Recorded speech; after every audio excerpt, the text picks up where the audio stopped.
kong agam-agam ang kapalaran. Hoy, Boyet! Hoy, Boyet! Ano yung long test score mo? Bagsak ka, no? Forces ka na naman eh, kasi gadget ng gadget, bawal. Bukas ang deadline ng ship applications. Ano na? Ano na ang lalagay mo sa application mo? May kabuluhan pa ba ang pagpapatuloy ng pag-aaral? Wasak na wasak ang kalusugan ng aking isip. Tapos gusto ninyong may basaan na ako sa kung anong kapalaran ko. Paano kung sabihan ko wala akong nakikita ang kapalaran? Wasak na rin ang bansang ito. Bakit kailangan ko pang isipin ang papel ko dito?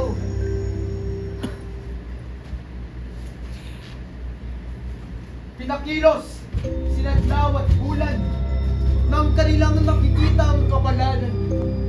Ang palayain ang bayan ng banay. Kaya mula sa kanilang tinupuang bayan, sila ay pumakilangan.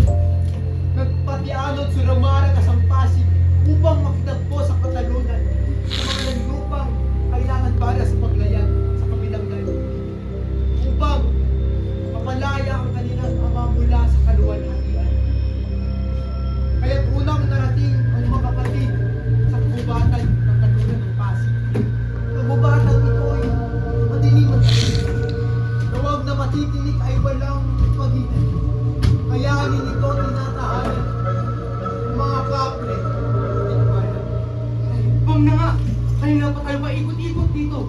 Mag-ingat, kuya. Ngayon, magpakita ka, kabayong mukhang tao. Salubungin nawa ang aking sibat at kamao. Kuya, balikin mo lamang yung suot.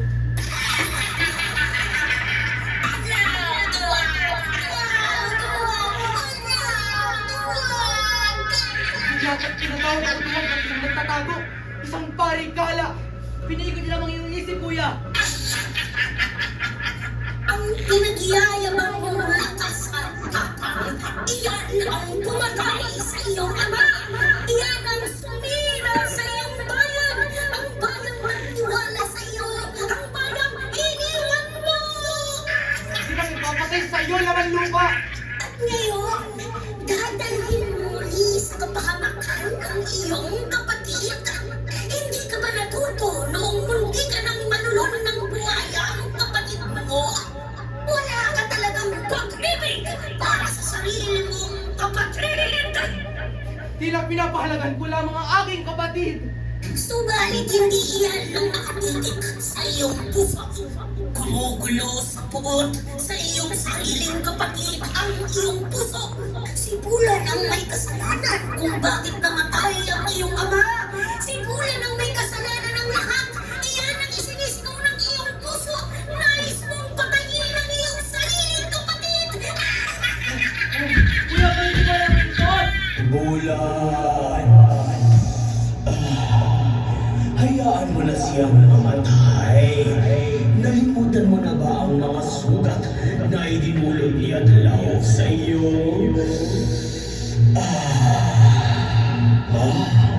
Lumalagablab ang buhok mo sa iyong kapatid. Hayaan mo na siyang habulin ang hungkag na pangarap. Hayaan mo na siyang mamatay rito.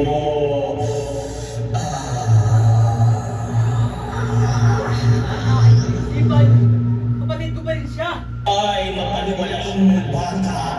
Alam mo ang tanging pinahahalagahan niya ay ang sarili niyang dangal. Ang kapatid ay hindi minamala ang sarili kapatid. Ay binubulong ko lamang ang tinatago ng iyong puso. Ang pagmamataas ni Adlaw ang dahilan kung bakit namatay ang inyong ama, kung bakit nasakop ang inyong bayan. Tama? Tigilan mo na ako! Naniniwala kang dapat siyang mamatay ng 1,000 kamatayan dahil sa mga kasalanan niya sa iyo, sa inyong ama, sa inyong bayan. Nais mong mamatay ang iyong kapatid si Adlaw. Kapin mo ako!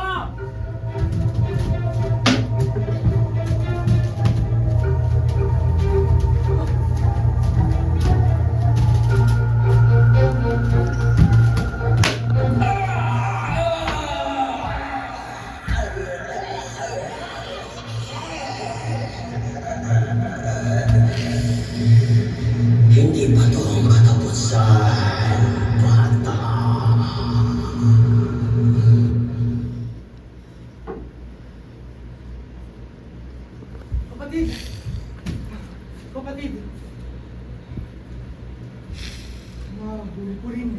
Lapas naman ng lingid ng natikbalang. Mabuti at magagamit na dito sa mahiwagang balangay. Yata't napatay mo ang kapre. No? Oo, kuya.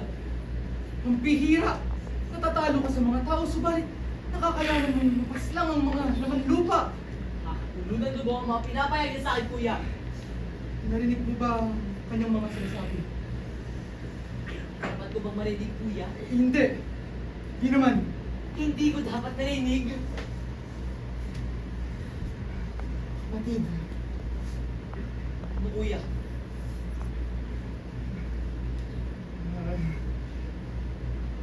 halagay. May lakas ka makipagbuno sa isang kapre. Yun lamang. Iyon lamang? Aba, ano ba talaga? Naiinis ka pa rin ba talaga sa akin? Oo naman, kuya.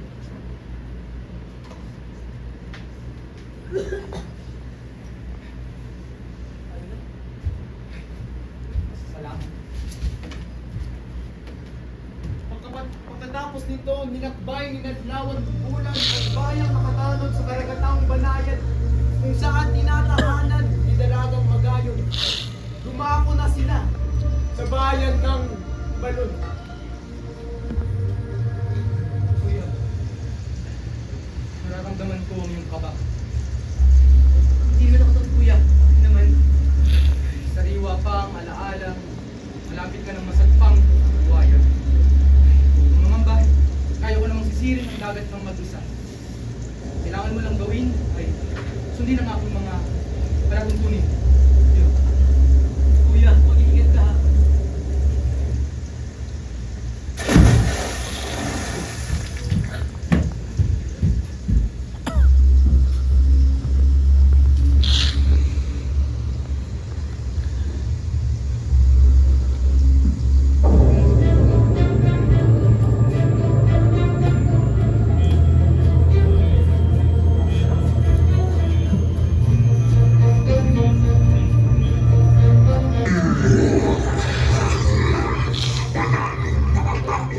Ang buwan mo, walang palaban-laban sa akin. Diba?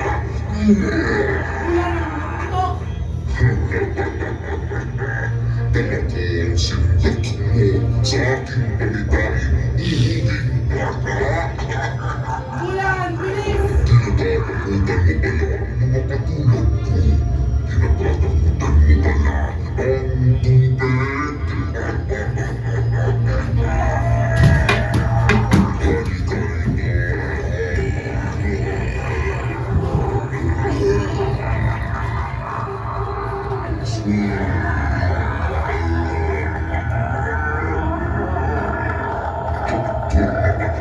Pagkatapos ang hangin sa iyong katawan, ang pagkawasak ng iyong bata, ang pangungutla, at pangtuluyang lisanin ka ng iyong ulirat, sasaksakin kita!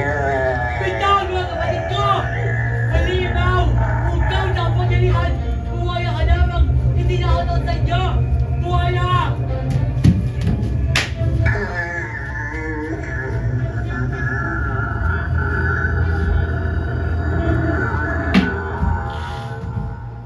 Kapatid! Kapatid! Gising! Ano nangyari? Pamanhin, kuya! Pamanhin! Mas mahina pa ako sa isang hamak na langgam. Ang mahalagay. Nakuha naman natin ang mga kailangan ng kagupitan. Tuwa ba ako ikaw sa kapatid kong buhaya? Gusto na ngayong mga pagsisisi. Patay mo pa rin. Nanilin lang. Hindi ba kunawa? Hindi na. Sa pinakaunang pagkakataon, nakadama ng kahinaan si Adlaw. Pareha silang dinalot ng pangamba. Nangamba si Adlaw sa kakahayan ng bunso. Nangamba naman si Bulan sa paghihiganti ng kanyang kuya. Sa kabila nito, patuloy ang kanilang paglakbay sa isla ng mga aswang. Ang panay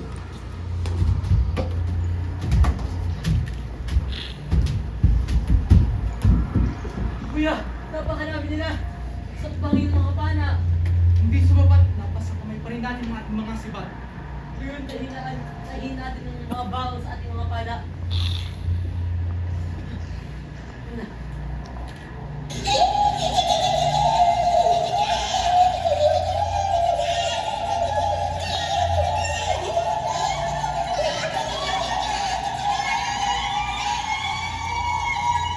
Isa na lang!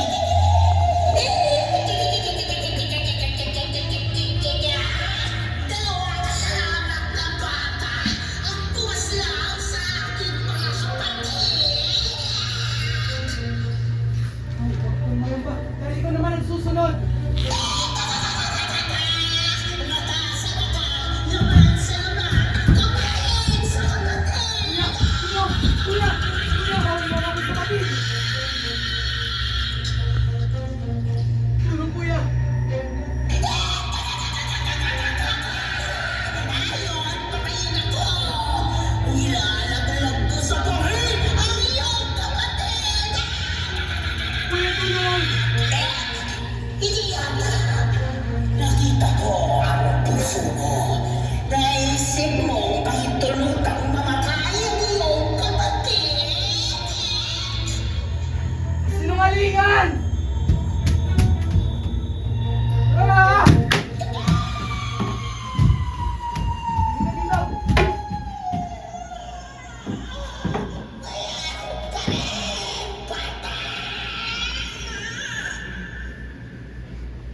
Muli, napaisip mo pa rin akong mahulog sa bangin? Sa dagat Pasipiko, hindi mo naaalala na malapit mo na akong mapatay dahil sa pangunawa. Huwag na rin nagpapakilo sa iyo kung kapatid. Ngunit nakakayanin ko ang sarili kong puot. Maging ako.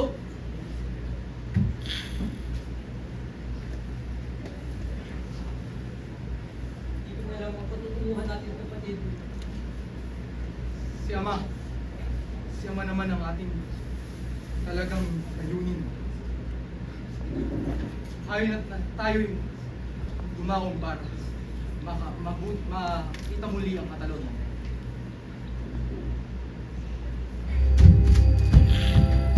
Ngayon masugid nilang nasugan ang kanyang panuto. Binaybayan mga kapatid ang karagatan pauwi sa mga kabundukan ng isla ng Luzon. Upang makitagpo sa katalunan. Labis ang sabik sa puso ng dalawa sapagkat muli na nilang makikita ang kanilang ama. Ang nakikita nilang tanging makaliligtas sa bayan ng Panay.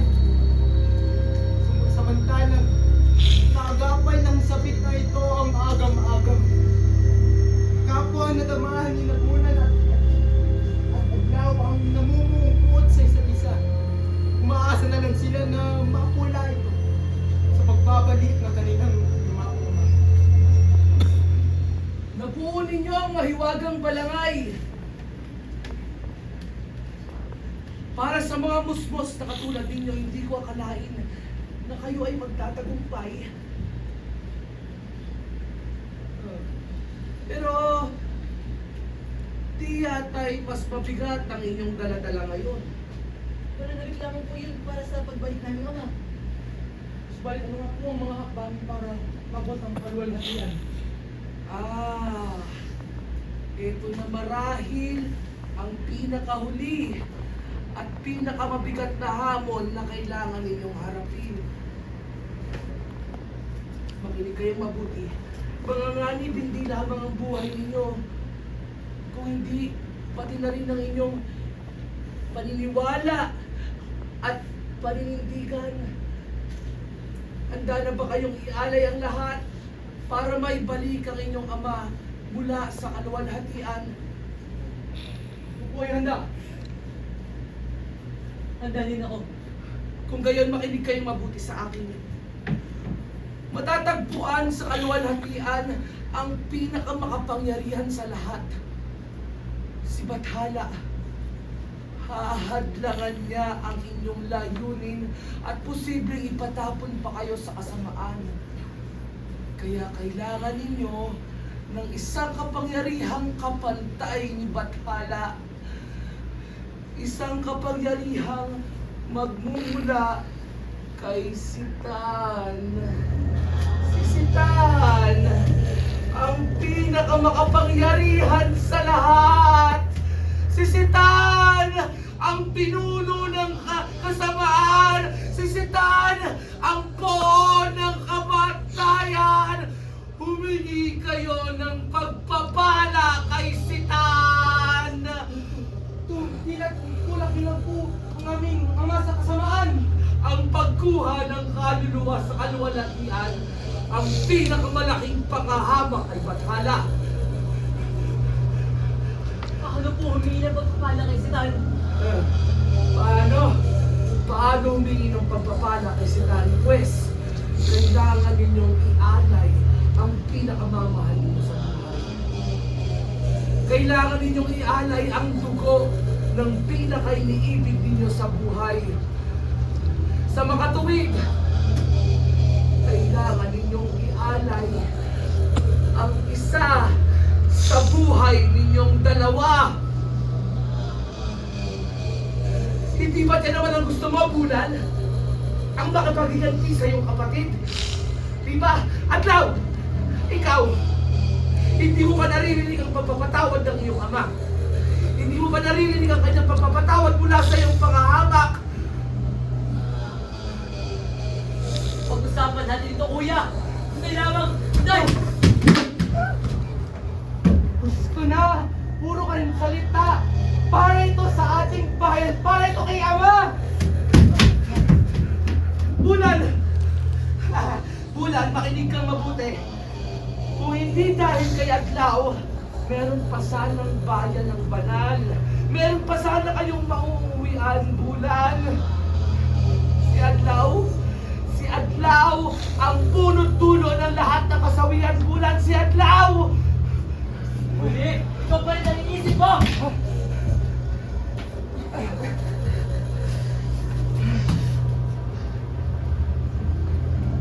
Adlaw, hindi mo pwede. Isipin mo si Bulan ang dahilan. Kung hindi dahil kay Bulan, natulungan mo sana ang iyong ama sa labanan sa tabing dagat.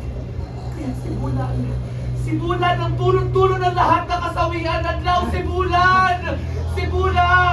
Sa huli, inuna mo pa rin ang salita. Mayani ay kamamatay mo! Ito na! Ang batas ng kalikasan!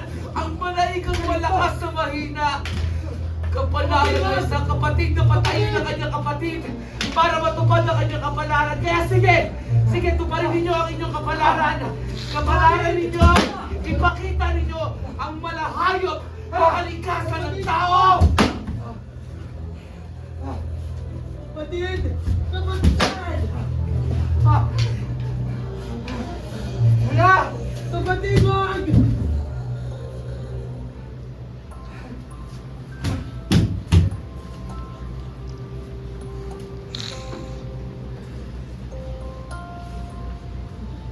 Tagal ko nang gusto pa rin mga kapatid. Wasak na wasak ang kalooban ko. Nilabon na akong buhay ng kadiliman ng aking isip. Tinatagtag ang 1,000 ay takakangal puso. At ikaw, kuya, ang dapat aking gabay ay sinaktan lamang ang aking buong pagkatao. Tagal ko nang kinikimkim ang mga salitang nais kong pahayag sa iyo. Kapatid, katotohanan ako ang mahina. Ako ang mahina dahil ginamit lamang kita para masaktan. Dahil sa iyo, nakita ko ang sarili ko. Nakita ko ang mga kakulangan ko bilang isang kapatid. Patawad, kapatid. Patawad, Bulan. Ako ay nagkasala. Ako ang nagkasala sa iyo.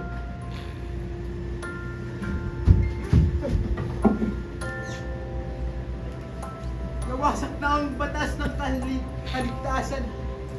Nanaig ang pagkataong laban sa pagkahayop. Itilakda na ang panibagong ito ng kasaysayan. Ang pagsasandabi ng lakas at kainaan para sa pakikipagkapwa-tao.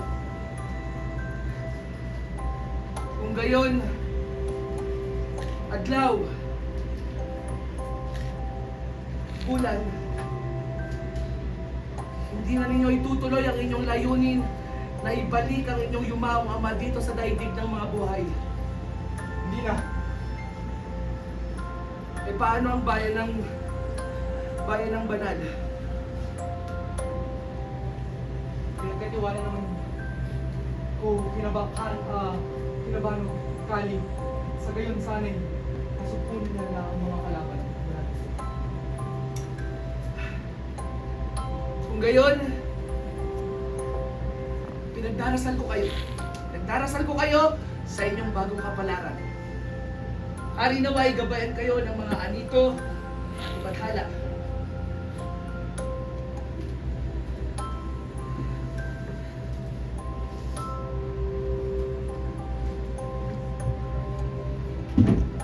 Puno, sinadlaw at bulan ng pagmamalasakit, pag-ibig at pangangatwiran. Pinayapa silang tuluyan sa kalawalhatian ang kaluluwa ng kanilang yumaong ama. At sa wakas, nagkaayos at nakasunduan silang muli. Paglaon, muli rin nilang nakita ang kanilang matalik na kaibigang sina Bagong at Galing. Kaibigan na kaibigan mo lang. Sa akin ba hindi muntik man ang masasarap sa pagkain sa bayan? Subalit hintay, hindi yata bahal tayong dato. Hindi yan tama para sa ating bagong dato. Bagong dato? Adlaw? Tubak! Dato adlaw! Natupad ba ninyo ang iyong mga tungkulin? Matupad, yata at lahat na ay nagkakaman malaya sa mga limon sa mas malimot. Sabihin mo lang, ang susunod na ating hakbang, ibigay ng tao. At makakilos natin ang bayan na matulungan. Ngayon, kahit ako nga ngayon ang ating bagong dato, kailangan pa rin natin ang pagtutulong-tulong sa isa't isa. Hindi talaga maaabot ang durok ng kapalaran ng kaayusan ng ating bayan ng banal kung hindi tayo magkakaisa. Kaya ito ang ating mga hakbang. Halika. At sa wakas, kinilala ng buong bayan ng banal si Adlaw bilang bagong dato dito. Nakamit at sa pamumuno ni na Adlaw at Bulan, nakamit nila ang kanilang kapalaran. Ang palayasin ng lahat ng mga mananakop na Espanyol at palayain ang bayan ng banal. Mabuhay ang bayan ng banal! Mabuhay! Mabuhay ang Katagalugan! Mabuhay! Ang tanong, mananatili bang mapayapa ang kanilang kapalaran?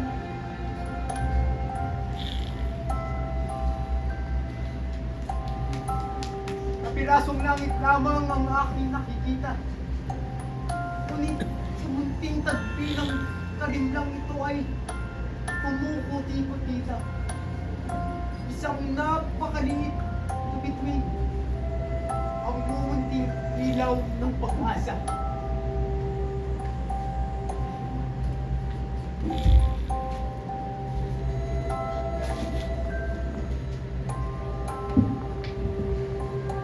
Hahanapin kong muli ang bukang liwayway nang walang kasiguraduhan.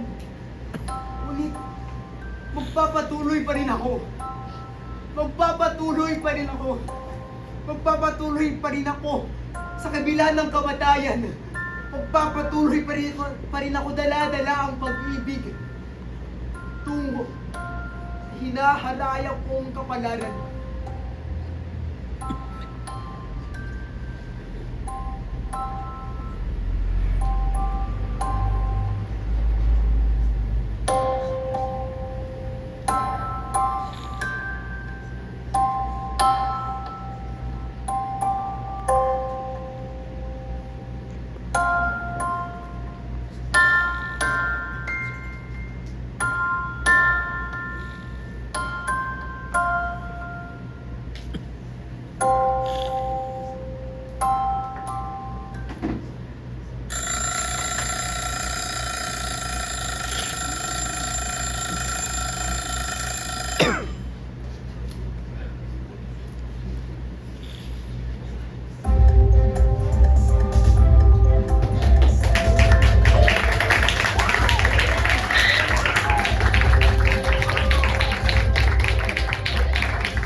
isang mahalagang tao. Una, ang manunulat ng dulang ito, ang nagdisenyo ng aming kasuotan, ang nagdisenyo ng ilaw, ng tunog at ng musika, at syempre ang direktor ng dulang ito. Lahat siya yun. Palakpakan po natin si Ginoong Jerome Ignacio.